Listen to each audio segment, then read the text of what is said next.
Terima kasih Anda masih bersama kami dalam Berita Semarang. Dan bagi Anda yang baru saja bergabung, kami hadirkan kembali 3 berita utama kami pagi ini.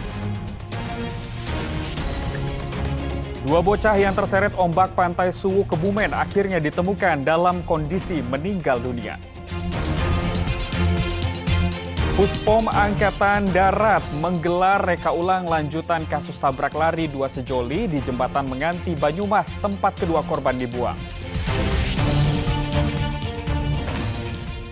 Kami juga akan menyajikan perjuangan para siswa SD di Kebumen yang harus melintasi bukit selama berjam-jam agar bisa sekolah.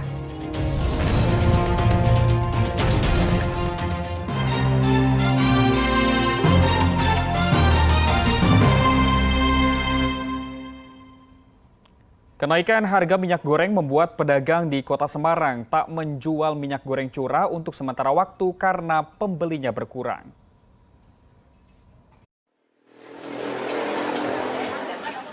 Memasuki minggu awal tahun 2022, harga minyak goreng masih tinggi. Tidak ada tanda-tanda penurunan harga di Pasar Simongan, Kota Semarang. Salah seorang pedagang mengaku kini lebih memilih tidak menjual minyak curah sementara waktu minyak curah sudah langka di pasaran dan peminatnya berkurang. Sedangkan harga minyak goreng kemasan 1 liter dijual Rp20.000. Belum ada penurunan? Belum. Harganya berapa sekarang, Bu?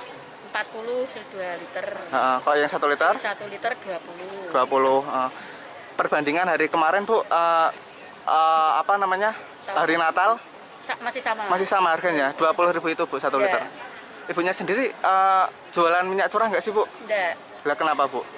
Curah itu harganya udah mahal, barangnya angel. Terus saya stop enggak jualan. Oh, sebelumnya tapi jualan curah? Iya.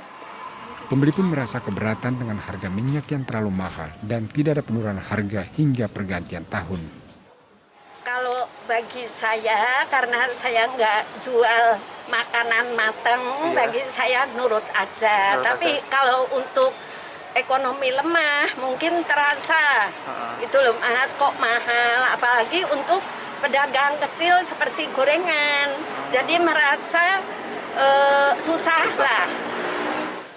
Para pembeli berharap di awal tahun ini harga kebutuhan pokok khususnya minyak goreng bisa kembali normal di angka Rp13.000. Ali Mustafirin melaporkan dari Kota Semarang.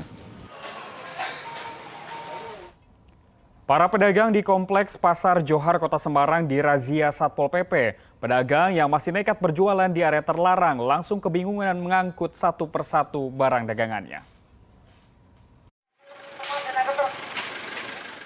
Satuan Polisi Pamong Praja Kota Semarang Senin siang meninjau Jalan Kanjengan Kompleks Pasar Johar. Kedatangan petugas Satpol PP membuat sejumlah pedagang yang sedang berjualan bergegas membawa dagangannya dan membawanya pindah ke lokasi lain. Petugas langsung mengangkut satu persatu barang pedagang seperti papan kayu, kursi, dan tenda pedagang. Ya kita ini orang kecil cari nafkah kayak gini terus. Ya gimana Mas, wong ini corona bantuan aja nggak dapat saya Mas. Nggak kerja saya nggak makan Mas. Kita nggak dapat, yang dapat yang di Masjid Agung. Terus ini berarti memang jualannya ya di sini terus? Ya saya jualan di sini Mas, tiap jam 8 biasanya ada food. Tapi hari ini kok ada uyaan aku nggak tahu Mas. Sementara Kepala Satpol PP Kota Semarang menjelaskan bahwa lokasi jalan di sekitar Pasar Johar harus bebas dari pedagang karena merupakan daerah larangan untuk perjuangan. Selain itu, langkah tersebut juga untuk mendukung kerapian dan keindahan kota, terlebih Pasar Johar sudah mulai dioperasionalkan.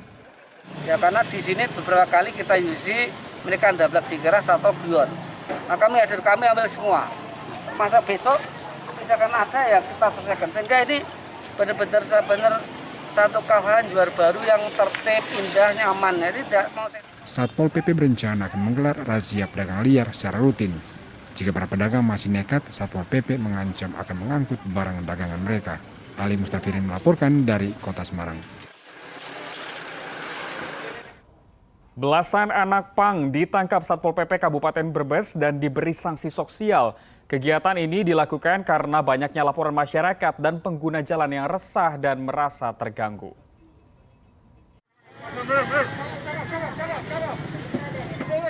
Mengawali tahun 2022, petugas Satpol PP Kabupaten Brebes menggelar razia penyakit masyarakat pada Senin siang. Kali ini petugas menyasar anak-anak pang yang biasa mangkal di beberapa tempat di kota Brebes, seperti Pasar Induk Brebes, Perempatan Lampu Merah, dan kawasan alun-alun. Razia digelar mulai pagi hingga siang hari. Belasan anak pang pun kemudian dibawa kantor Satpol PP untuk didata dan diberi sanksi sosial. Hengki dan Lala, dua anak pang asal Jakarta Timur ini mengaku sebagai pasangan siri. Dirinya terjaring bersama rekannya yang lain saat singgah di Brebes. Pasangan ini mengaku bersama 3 rekannya tengah dalam perjalanan pulang dari Surabaya untuk kembali ke Jakarta usai menghadiri pernikahan teman-temannya sesama anak pang. Acara teman dari Surabaya, Pak. Nah, ini mau arah pulang, cuma terdampar di Brebes, mobilnya berhenti. Berapa orang? 5. 6. Dari Surabaya ke sini naik apa? Naik truk. Oh, naik truk. Terus temennya yang lain di mana? Lagi ngamen, nyari ongkos pulang. Razia dilakukan karena banyaknya laporan masyarakat dan pengguna jalan yang resah dan merasa terganggu dengan keberadaan mereka yang biasa mangkal di pinggir jalan dan mengamen sehingga mengganggu lalu lintas. Beberapa waktu yang lalu dan sampai hari ini nih terdapat sekelompok anak-anak jalan atau anak pang yang meresahkan pengguna jalan karena mereka melakukan kegiatan ya bisa dikatakan mengamen di lampu merah ya, di beberapa lampu merah, terutama di sekitar komplek Pasar Induk Brebes. Dan itu tiap hari berlangsung dari pagi sampai siang sampai sore. Saya sampaikan 15 orang ini gabungan. Ada yang mengaku berasal dari Jakarta, kemudian dari Purbalingga, kemudian di Cirebon, dan ada yang anak-anak lokal dari Brebes ya. Ada yang mengaku tadi dari Bagoy, walaupun mereka tidak membawa data identitas diri. Usai didata dan diberi sanksi sosial, para anak pang kemudian diberikan pembinaan. Untuk proses selanjutnya, Satpol PP akan berkoordinasi dengan instansi terkait seperti Dinas Sosial untuk memulangkan mereka ke daerah asal. Mau pilihan yang mana? Sugiartono melaporkan dari Kabupaten Brebes. Ingat, pilihannya apa yang pertama? Bukan hal yang mudah bagi siswa-siswi di Desa Kenteng dan Donorejo, Kabupaten Kebumen untuk menimba ilmu di sekolah. Anak-anak ini harus menempuh perjalanan naik turun bukit sejauh 5 km yang ditempuh selama 2 jam. Setiap harinya para siswa yang berasal dari Desa Kenteng dan Donorejo, Kecamatan Sempor, Kabupaten Kebumen, berjalan kaki untuk menuju ke sekolahnya. Meski harus melewati medan yang terjal dan naik turun bukit, tak menyurutkan semangat bagi para siswa sekolah dasar ini untuk menimba ilmu di sekolahnya. Para siswa ini harus berjalan kaki sekitar 2 jam lamanya untuk menempuh perjalanan sejauh 5 km. Niat tersebut menjadi salah satu pilihan lantaran bila naik kendaraan ojek, para siswa harus mengeluarkan uang Rp50.000 untuk ongkos pulang pergi ke sekolah dan menempuh jarak sejauh sekitar 8 km. Kalau sekolah tiap hari lewat mana?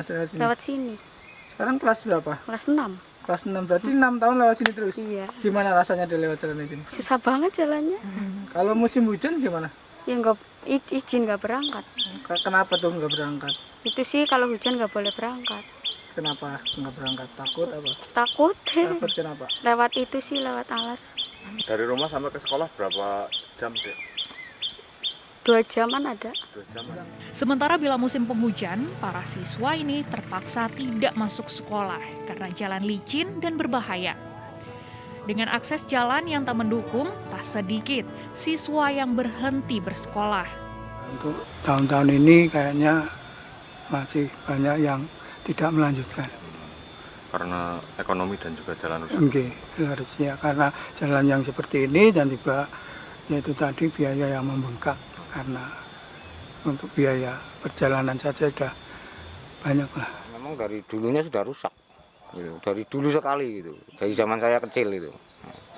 Nah, jadi dulu kalau saya mau sekolah pun juga jalan kaki. Sampai sekarang warga masyarakat saya sudah zaman merdeka seperti ini juga masih berjalan kaki untuk bersekolah. Jadi warga masyarakat kami di Desa Donorejo terutama di wilayah Kadus 4 Kalikumbang ini untuk memenuhi kebutuhan dasarnya juga sulit. Untuk ke rumah sakit sulit, untuk sekolah sulit, untuk akses ekonomi juga sulit. Dengan kondisi jalan rusak yang sudah terjadi sejak tahun 2016 silam, membuat akses ekonomi di dua desa, diantaranya Desa Kenteng dan Desa Donorejo tersebut, juga menjadi terhambat. Selain itu, harga barang material di desa tersebut menjadi mahal, lantaran untuk menuju ke desa tersebut harus membutuhkan waktu yang lama dengan jalan yang rusak. Wahyudiono melaporkan dari Kabupaten Kebumen.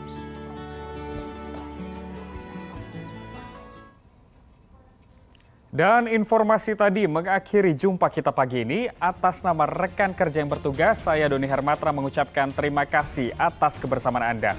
Selamat pagi, selamat beraktivitas, dan sampai jumpa.